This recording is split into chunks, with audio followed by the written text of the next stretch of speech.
Breaking news: the evil agenda of President Muhammadu Buhari on the repentant bandits, terrorists of Boko Haram. Is coming in by Nana Ochereme.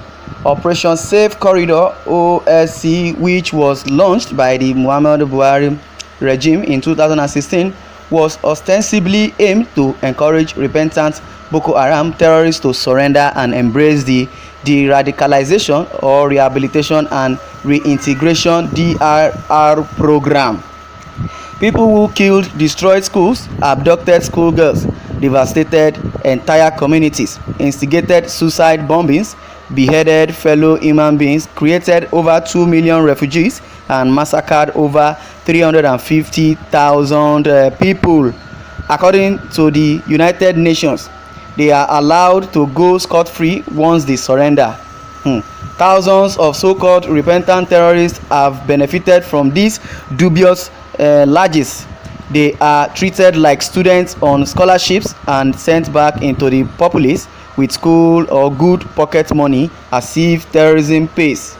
Rumors have it that some of them have been absorbed into the armed forces, but the military has repeatedly denied this.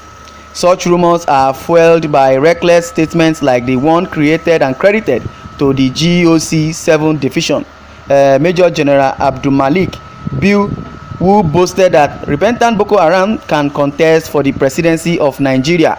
If they can become president, then they can be absorbed in the military and security services even faster. This government has systematically continued to make repentant Boko Haram terrorists smell roses. I watched with a heavy heart the story of Ruth Nglari Akpagu, one of the Chibok school girls abducted on April 14, 2014. After over 7 years in the den of the Islamic terrorists, she returned with 2 children and an unnamed husband, who was taken to the DRR for rehab.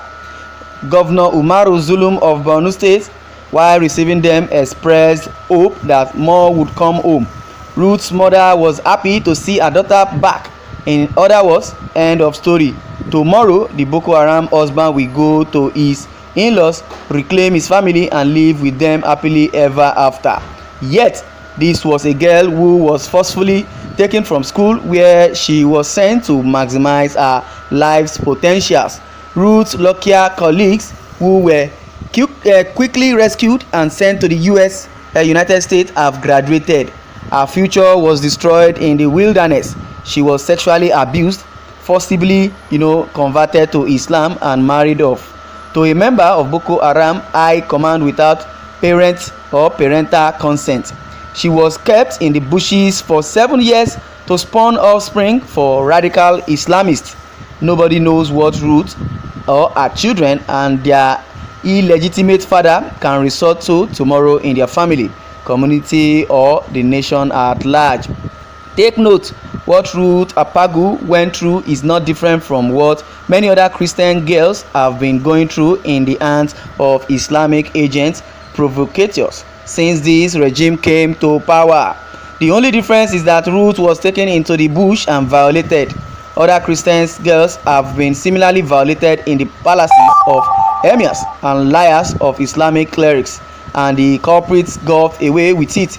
There was this case of an Igbo girl, Charity Uzoichina, a pastor's daughter, who was abducted and forcefully converted to Islam in the palace of the emir of Bida. So those Chibok girls, as it is, they are all Christians, and now the Islamic extremists were the one that kidnapped them. Those Islamist extremists that are called Boko Haram, they are now back that the government should integrate them into the public just because they have surrendered. Now the question is, what if it was those Boko Haram that kidnap or terrorizing the north? What if they are Christians and they now kidnap a Muslim girl and rape the girl? Afterwards, the girl gives back to the Christian terrorist. Now what will be of the fate of the Christian man? I believe there is going to be war. Well, to continue, another Christian girl, Abiba Ishaku of Hausa parentage, was similarly abducted, married off, and forcefully kept in the palace of the Emir of Katsina. Patience Paul, yet another 14-year-old primary 6 pupil of Muhammad Zako Model College and Primary School, Sokoto, a Christian girl from Benue, was kept in the palace of a foremost Islamic leader in Nigeria. The only episode that the culprit was forced to pay a befitting price due to fierce media attention was the case of 14-year-old Ese Oruru. She was abducted from her mother's home in Bayelsa, taken to Kano, kept in an Islamic cleric's den, and impregnated. She was also forced into Islam. Her abductor Yunusa Dahiru is serving a 26 jail sentence.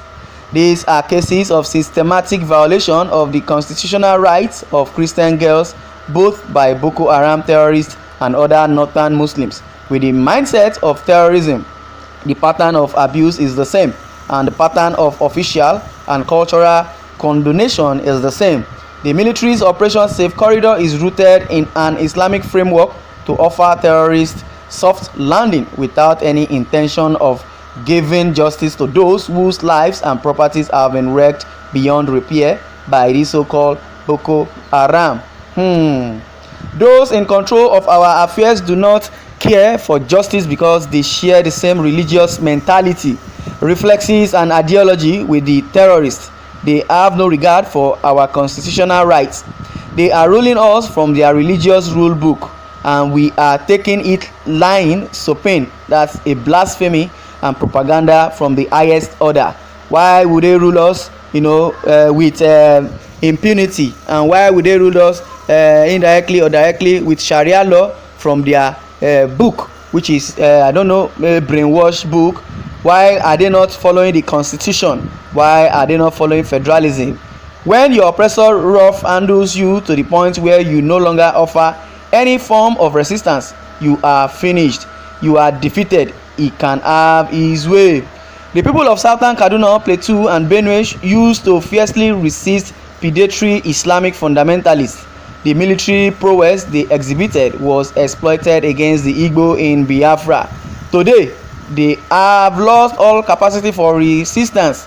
They only cry and run. The same will happen to any group unless they quickly draw a line in the sand as the Igbo nation have done.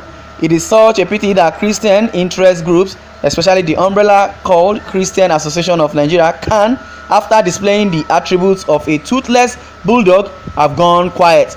Those who should be the pillars of Christian resistance against dehumanization by our increasingly predatory Muslim leaders have sold out.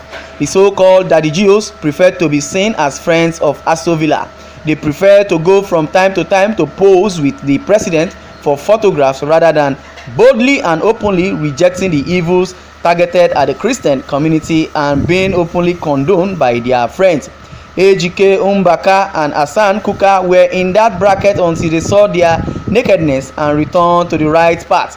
I applaud them. We must all rise and insist on constitutional rights, not Islamic rule in Nigeria. Islamic rule, since we are not all Muslims. Nigeria is a democratic and democracy federalism or federalist state, not an Islamic. Wahhabi theocracy, Islamic imposition, is one of the reasons some of us want out of Nigeria. The constitution is what makes us all Nigerians. Anything outside of it, count me out. Now it is very clear that they want to Islamize the country, and it's been said or it's been done indirectly. When justice does not prevail over Christians, but definitely there will be procedures over the Muslims. That is what is embedded in Buhari's ideology and in his administration. As you can see, for those that would say don't mind people, they are not Islamizing the country, they are not doing this. Now the Sharia book and Sharia law is what they are indirectly giving to us as a constitution. Why would a Muslim commit atrocities and not persecuted? But if a Christian does that, that is why they believe that most of the Southerners are Christians and they can be prosecuted.